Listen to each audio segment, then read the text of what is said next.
नमस्कार, स्वागत आप सभी का। आपके साथ मैं हूं पुनीत। इन दिनों कांग्रेस और बीजेपी में परिवारवाद पर पैनी नजर बनी हुई है। दोनों ही पार्टियां ये दिखाने और समझाने के मूड में हैं कि सियासत में अब परिवारवाद की नो एंट्री है। उदयपुर के चिंतन शिविर में कांग्रेस ने एक पार्टी एक टिकट का प्रस्ताव पास किया था।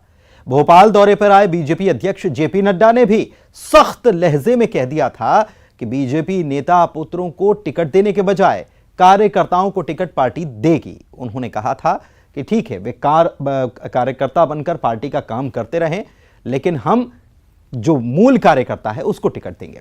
और अब ज्योतिरादित्य सिंधिया ने भी खुद आगे आकर परिवारवाद पर प्रहार किया है और अपने बेटे महाआर्यमन की सियासत में एंट्री पर फिलहाल विराम लगा दिया है। ये सिंधिया राजघराने की अगली पीढ़ी है। महाराज यानी ज्योतिरादित्य सिंधिया के सुपुत्र आर्यमन सिंधिया। ज्योतिरादित्य सिंधिया के बेटे आर्यमन सिंधिया को जब GDCA का उपाध्यक्ष बनाया गया तो सियासी गलियारों में यह चर्चा आम हो चली थी। सिंधिया घराने की एक और पीढ़ी राजनीति में एंट्री की तैयारी में है। कयास लगाए जा रहे थे कि 2023 आर्यमन सिंधिया की राजनीति में एंट्री हो सकती है, लेकिन खुद ज्योतिरादित्य सिंधिया ने इन चर्चाओं पर यह कहकर विराम लगा दिया कि राजनीति में एक समय में सिंधिया परिवार का एक ही सदस्य रहता है। मेरे परिवार ने पिछले 40 साल से ये नियम अपनाया है। कहा था कि किसी भी नेता की फैमिली में टिकट नहीं जाएगा। आप भी इसी बात से सहमत हैं क्या, चाहे वो मंत्री हो या सांसद? मैंने तो सदैव, मैं इसमें नहीं पढ़ना चाहता कि नेता की परिवार में टिकट जाएगा कि नहीं जाएगा। आपने तो सदैव देखा है कि सिंधिया परिवार के अंतर्गत एक परिवार का सदस्य ही राजनीति में रहता है। तो ये तो पिछले 30-40 साल से हम लोग ने अपने जीवन काल में ही परिवार में अपनाया है, और ये एक महत्वपूर्ण कदम भी है, क्योंकि सभी को मौका मिलना चाहिए। परिवार का एक सदस्य हो वो काफी होना चाहिए। अगर ज्योतिरादित्य सिंधिया की माने, आर्यमन की सियासत में एंट्री तभी मुमकिन है जब सिंधिया खुद सियासत से संन्यास ले लेंगे। हालांकि सिंधिया के इस बयान से पहले परिवारवाद को लेकर बीजेपी के राष्ट्रीय अध्यक्ष जेपी नड्डा ने अपने मध्य प्रदेश के दौरे के दौरान एक बड़ी लाइन खींचते हुए साफ कर दिया था कि नेता पुत्र को टिकट देने के बजाय पार्टी कार्यकर्ताओं को टिकट देगी। अब कांग्रेस कह रही है सिंधिया ने एक तीर से कई निशाने साधे हैं। सिंधिया जी ने एक परिवार में एक टिकट का मामला उठाकर एक तीर से कई निशाने कर दिए। गोपाल भार्गव, प्रहलाद पटेल, कैलाश विजयवर्गीय, सारे लोगों को लपेटते हुए, और लेटेस्ट में उन्होंने जो है गोविंद राजपूत पर भी जो है ये हिदायत नसीहत दे दी है कि एक परिवार में एक टिकट होना चाहिए और ये काफ़ी होना चाहिए। तो क्या हीरा सिंह राजपूत की टिकट अब कटेगी? ये जो इशारा है ये किस किस पर इशारा है? जाहिर है सियासत में मौके के हिसाब से नियम बनते हैं और टूटते हैं, लेकिन सिंधिया ने परिवारवाद को लेकर जिस तरह पार्टी लाइन पकड़ी है, इसे सियासत में अच्छी पहल तो मान ही सकते हैं। साथ ही सिंधिया ने पार्टी को भी कई सवालों से बचा लिया है। Bureau report, news 18, Madhya Pradesh, Chhattisgarh. तो सवाल परिवारवाद को लेकर था और सिंधिया ने कहा कि सिंधिया परिवार से तो एक ही व्यक्ति राजनीति में रहा है और अब इस पर चर्चाओं का दौर शुरू हो गया। कांग्रेस की तरफ से यह कहा जा रहा है इस मामले को लेकर कि सिंधिया ने अपनी ही पार्टी के दूसरे नेताओं को एक प्रकार से सबक देने के लिए, बताने के लिए कि हमारे परिवार से तो एक ही सदस्य है, बाकी भी इसी लाइन पर चलने का काम करें। हमारे साथ खास मेहमान इस वक्त जुड़ चुके हैं। अजीत भदौरिया कांग्रेस प्रवक्ता हैं और पंकज चतुर्वेदी बीजेपी प्रवक्ता हैं। साथ ही सतीश एलिया जी वरिष्ठ पत्रकार हैं। आप सभी का बहुत बहुत स्वागत है। और सबसे पहले पंकज जी, मैं आप ही के पास आता हूं। क्या कहेंगे इस बयान पर? ज्योतिरादित्य सिंधिया ने जो बयान दिया है, क्या अपनी ही पार्टी के नेताओं को यह सीख दी जा रही है? पुनीत जी, मुझे लगता है कि यदि कांग्रेस ऐसा सोचती और समझती है कि अपनी ही पार्टी के नेताओं को सीखे, तो कांग्रेस पार्टी का बौद्धिक दिवालियापन है।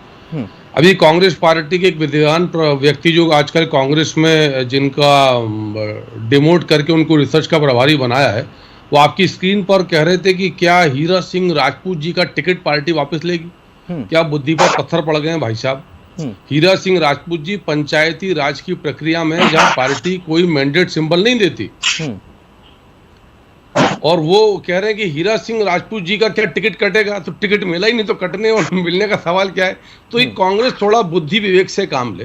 राष्ट्रीय अध्यक्ष आदरणीय जेपी नड्डा जी ने इसी भोपाल में पुनीत जी, जहां आपकी न्यूज 18 की टीम भी उपस्थित थी, बहुत स्पष्ट तौर पर कहा कि भारतीय जनता पार्टी में राष्ट्रव्यापी स्तर पर किसी भी नेता के परिजन को किसी भी चुनाव का टिकट नहीं दिया जाएगा।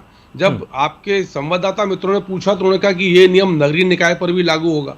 तो ज्योतिरादित्य सिंधिया जी ने, जो उनके राष्ट्रीय अध्यक्ष जी ने, हमारे राष्ट्रीय अध्यक्ष जी ने कहा, उसी बात को और सशक्तता प्रदान करी है और स्पष्ट किया है कि यदि वो टिकट की बात ही छोड़ दी, वो तो राजनीति की बात कर रहे हैं कि राजनीति में प्रवेश का विषय नहीं है। तो जैसा भारतीय जनता पार्टी ने कहा वैसा ज्योतिरादित्य सिंधिया जी ने किया और उन्होंने प्रमाणित किया। तो अब कांग्रेस का विवेचना का विषय है कि कांग्रेस कह रही है कि जो पंचायत चुनाव में जहां टिकट नहीं बंटते वहां कांग्रेस को टिकट दिख रहे हैं। गोविंद सिंह जी जो नेता प्रतिपक्ष है, कांग्रेस ये भी तो कह रही है कि ग्वालियर चंबल में इन दिनों कौन बड़ा नेता बीजेपी के भीतर खाने, यही बात चल रही है। और कांग्रेस ये भी तो कह रही है कि बाकी नेता जो अपने पुत्रों को प्रमोट करने में लगे हुए हैं वो भी इस लाइन जो खींची है सिंधिया ने, वो भी उस लाइन पर अब शायद उनके लिए सबक दे दिया गया।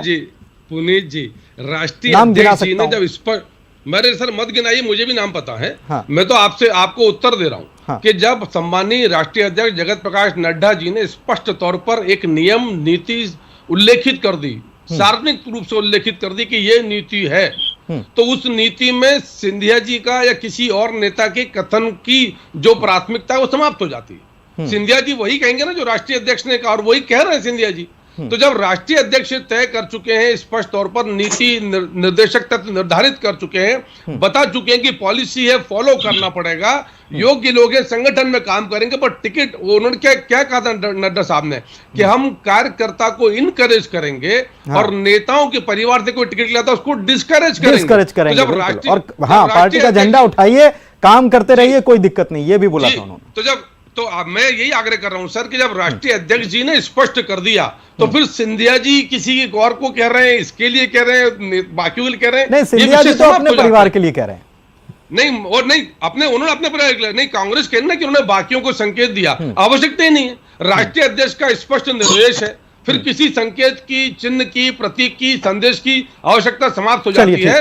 और हम तो सिर्फ कांग्रेस से पूछना चाहते हैं कि कांग्रेस पार्टी में कूलिंग ऑफ पीरियड बना, सब कुछ बना, पर फिरोज गांधी जी के परिवार को उससे मुक्त रखा गया है, ऐसा क्यों? इसका उत्तर दे दे कांग्रेस। चलिए ठीक है, अजीत भदौरिया साहब जवाब दीजिए कि पंकज जी ने जो सवाल किया, और साथ ही साथ हम ये भी देख रहे हैं कि अभी निकाय चुनाव में परिवार से अगर कोई चुनाव जीतने लायक है तो उसको टिकट देने में पार्टी, कांग्रेस पार्टी परहेज नहीं करेगी, ये तो खुद पीसीसी चीफ कह चुके हैं।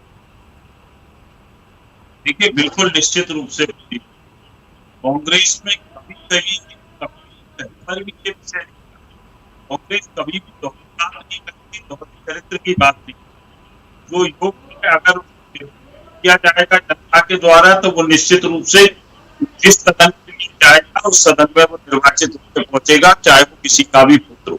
ये दोगली मानसिकता नहीं है भारतीय जनता पार्टी की तरह। आप भारतीय जनता पार्टी की मानसिकता देखिए कि इन्हें नरेंद्र मोदी, अमित शाह जी को अपने दुश्मन लोग, जो अराइवल लोग हैं, प्रतिद्वंदी लोग हैं, उनको जब घर बिठाना है तो उन्होंने 70-72 का फार्मूला लागू कर दिया। परंतु आप दूसरी तरफ 80 साल के उम्र के कर्नाटक में आप ले जाके मुख्यमंत्री बना रहे, तो ये कहां तक है? ये दोहरा चरित्र भारतीय जनता पार्टी का।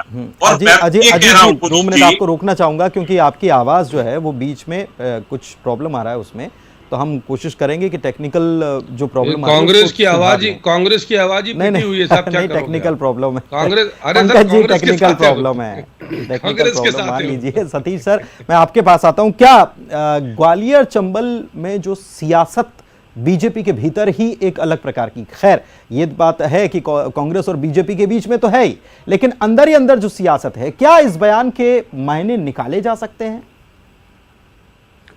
देखिए, ग्वालियर चंबल भर की बात नहीं है। हाँ, भारतीय जनता पार्टी का एक बहुत बड़ा एजेंडा कांग्रेस के खिलाफ परिवारवाद को लेकर रहा है। न केवल कांग्रेस बल्कि समाजवादी पार्टी, दक्षिण की पार्टियां आप ले लें, बहुत सारी पार्टियां हैं, बिहार की पार्टी ले लीजिए, लालू प्रसाद यादव के परिवार को ले लीजिए, तो भारतीय जनता पार्टी का लगातार प्रहार इस चीज को लेकर रहता है राजनीति में कि परिवारवाद वाली पार्टियां नहीं चाहिए, एक लोकतांत्रिक ढंग से चलने वाली पार्टियां चाहिए। और उसी के तहत वो ये नड्डा जी ने भी जो बात कही, और लेकिन इसके बावजूद भारतीय जनता पार्टी में भी कांग्रेस जैसा नहीं, समाजवादी पार्टी जैसा नहीं, लालू प्रसाद यादव की पार्टी जैसा नहीं, लेकिन एक तरह से किसी तरह से वो एंट्री परिवारवाद की कहीं ना कहीं किसी लेवल पर होती रही है। और वर्तमान में भी हम कई सारे विधायकों को देखेंगे, सांसदों को देखेंगे, यहाँ तक कि मंत्रियों को देखेंगे, मध्य प्रदेश हो, राष्ट्रीय स्तर पर हो, उत्तर प्रदेश हो, वो नेताओं के पुत्रों को आगे अवसर कई बार मिलते रहे हैं। लेकिन पार्टी अब उससे मुक्त होना चाहती है, ये पार्टी की स्पष्ट लाइन है।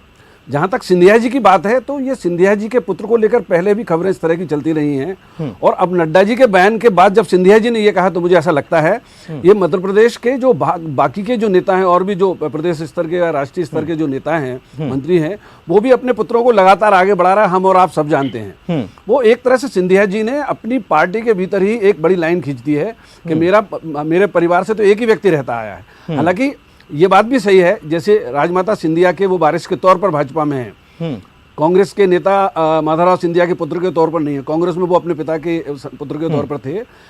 उसी राजमाता सिंधिया, विजयराजे सिंधिया के परिवार से राजस्थान में वसुंधरा राजे मुख्यमंत्री बन चुकी हैं, मध्य प्रदेश में उनकी छोटी बहन मंत्री बन चुकी हैं। तो सवाल ये है, क्या सिंधिया परिवार में राजमाता सिंधिया की विरासत को आगे बढ़ाने वाले ज्योतिरादित्य सिंधिया के अलावा बाकी लोगों का राजनीतिक भविष्य क्या होगा? राजस्थान में भी मध्य प्रदेश के साथ चुनाव होगा, तो वसुंधरा राजे के बारे में भी हमको इस बारे में सोचना चाहिए। अब बीजेपी सोच रही होगी या सोचना चाहिए कि सिंधिया परिवार केवल ज्योतिरादित्य सिंधिया तक सीमित नहीं है, राजमाता सिंधिया की विरासत की वजह से बिल्कुल सही बात है। अजीत भदौरिया साहब के पास कई सारे नेता चाहते हैं कि उनके संतान भी आगे बढ़े, उनके पुत्र। अब मैं आपको एक चीज और बताना चाह रहा हूँ, 15 सेकंड लूंगा, कि मध्य प्रदेश में युवा आयोग का गठन नहीं हो पाया पिछले 15-16 साल से बीजेपी की सरकार में, क्योंकि नेता पुत्र उसके अध्यक्ष बनना चाहते थे। हाँ, बिल्कुल सही बात। और उनमें से कई सारे नेता पुत्र विधायक भी बन गया बाद में। तो ये चीज कहीं ना कहीं पार्टी के स्तर पर कम हो रही है। ये बहुत एक अच्छी बात सिंधिया जी ने कही है, और मुझे लगता है कि पार्टी को इस पर आगे अमल करेगी तो निश्चित रूप से कांग्रेस के ऊपर जो उसका एज पहले से बना हुआ वो और बढ़ेगा कहीं ना कहीं। बढ़ेगा। ठीक है, अजीत भदौरिया साहब, आप सुन रहे थे एलिया जी को, क्या कहेंगे? देखिए पुनीत जी, सबसे पहले मैं पंकज जी की बात का जवाब दे दूं। पंकज जी कह रहे कांग्रेस की आवाज। पंकज भाई, कांग्रेस ने आपको जो आवाज दी है ना, उसी की बदौलत भारतीय जनता पार्टी ने आपको ये कुर्सी प्रदान की। उससे ऊपर एक कदम भी नहीं बैठाला आपको। बिक के चले गए आप लोग, परंतु आपको कहीं पर भी वो नहीं किया। जो हैसियत आपकी कांग्रेस में थी, उसी हैसियत के इक्विवेलेंट बैठा दिया भारतीय जनता पार्टी। कहीं नहीं नवाजा। जो लाल बत्ती का ख्वाब देख रहे थे आप, वो आप अपने घर ही बैठे रहो, इससे ऊपर नहीं ले जाएगी भारतीय जनता पार्टी। हम क्या ख्वाब देख रहे थे? अगला रिवाइवल आएगा, आपको घर बैठा अरे हमारे ख्वाब तुमको पता है, अपने ख्वाब बताओ। अरे अजीत जी, अपने ख्वाब हमले क्यों कर रहे हैं? ख्वाब तुमको पता है? अजीत जी मुद्दे पर बात करते हैं ना। हमारे अजीत जी पता है, अजीत जी मुद्दे पर बात करते हैं। नरेंद्र सलूजा के ख्वाब देख लो, नरेंद्र सलूजा के ख्वाब देख लेते जरा, जिसको दूध से मक्खी से निकाल दिया नरेंद्र सलूजा को ना, नरेंद्र सलूजा को नरेंद्र भूपेंद्र गुप्ता का क्या किया? सतीश जी के पास सतीश जी आपको सुन रहे हैं, दोनों को सुन रहे हैं, दोनों प्रवक्ता हैं। बात कहाँ से शुरू हुई थी, कहाँ पहुंच गई? क्या इस पर कांग्रेस की तरफ से कोई लाइन क्लियर कट की तरफ अभी प्रवक्ताओं को बताई नहीं गई, अब उस पर बात ही नहीं करेंगे? मैं आपको बताऊं, मैं आपको एक चीज बताऊं, कांग्रेस पार्टी ने कभी दोहरे चरित्र की बात नहीं की। मैंने बताया, अमित शाह, नरेंद्र मोदी सतीश सर, प्रतिद्वंदियों को, मेरा सवाल आप तक पहुंचा? वो नहीं, मुझे सवाल नहीं, ये बहस किसी और तरफ चली गई, व्यक्तिगत मामलों पर चली गई। हाँ, व्यक्तिगत तरफ जाने के बजाय हमें विषय पर केंद्रित रहना चाहिए, मुझे ऐसा लगता है। विषय पे दम नहीं ना सतीश भाई बात करने के लिए। अरे विषय पे बात करो ना। अरे उत्तर दो ना, राहुल गांधी क्यों छोड़ा फिरोज गांधी परिवार को? फिरोज गांधी परिवार को क्यों छोड़ा है? फिरोज गांधी परिवार को क्यों छोड़ा है? अरे फिरोज गांधी परिवार को क्यों छोड़ा है? फिरोज गांधी परिवार को क्यों छोड़ा कूलिंग ऑफ से? अरे फिरोज भाई के परिवार को क्यों छोड़ा? फिरोज भाई के परिवार को क्यों छोड़ा ये बताओ? फिरोज भाई के परिवार को क्यों छोड़ा ये बताओ? फिरोज भाई के परिवार को क्यों छोड़ा? जिनकी कब्र पर नहीं जाते उनके पोते। अरे फिरोज भाई के पोते को जिनकी कब्र पर नहीं जाते उनको क्यों छोड़ा? फिरोज भाई की कब्र पड़ी है इलाहाबाद में, अरे वहां चले जाओ। उससे अरे फिरोज भाई की कब्र पे तो चले जाओ, वो राहुल जी नहीं जा रहे, तुम चले जाओ। अरे फिरोज भाई की चलिए कब्र ठीक पे है, कब ये जा रहे हो? चर्चा बहुत ज्यादा कब जा गर्मा रहे गर्म हो गई है, लेकिन समय की टिक टिक हो रही है और अब समय हमको यहीं पर विराम देने की लिए बार बार कह रहा है। मैं सतीश जी के पास आखिरी बार जाता हूं। अजीत जी देखिए, अजीत जी बेहतर होता कि आपकी तरफ से जवाब आता, लेकिन वो नहीं आया।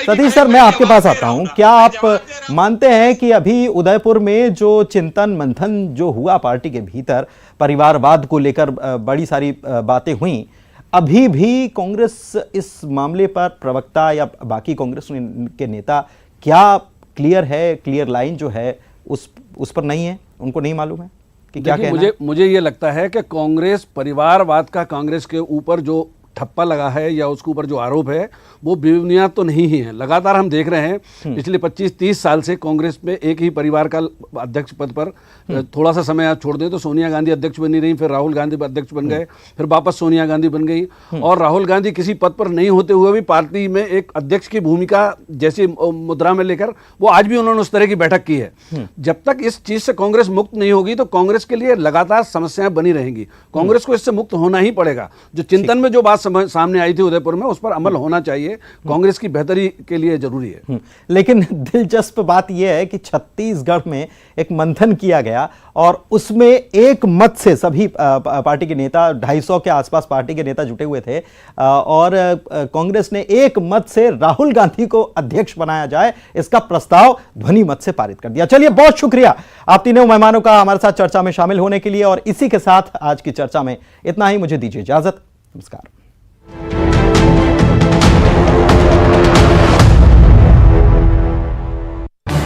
इस न्यूज हेडलाइंस के प्रायोजक पेट सफा आयुर्वेदिक